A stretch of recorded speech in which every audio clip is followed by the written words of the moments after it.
you have That's any good. examples of a company that you worked in? Maybe an example from a fractional perspective, Yeah, and specifically, what were you talking about, and what did you bring, and what were the reporting styles and that sort of thing? And how did that work?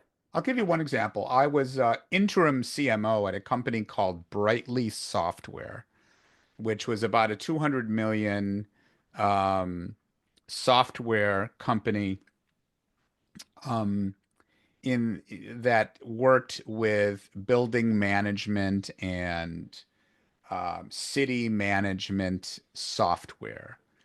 And I worked with the CFO to create a long-term plan. We were acquired by Siemens Infrastructure. So I was also helping to integrate into Siemens. And so I worked closely with the CFO to develop a plan and to get more budget um, to grow the business. And he said, "Hey, you're the only marketing person that's ever spoken about lifetime value to customer acquisition cost and the relationship there on future financial performance."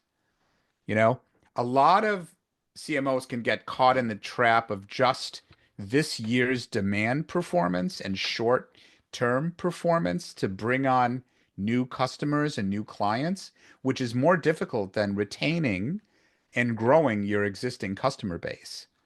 So put some metrics together on lifetime value to customer acquisition cost, because the business was just focusing on CAC, on the cost to bring on new business. They weren't focusing on making sure that the folks you bring on are in your ideal customer profile. So you're going to keep them longer, you're going to retain them longer, you're going to have less churn, and over time it means more to your future performance, financial performance, than the short-term ones that you bring on board. So that was one thing.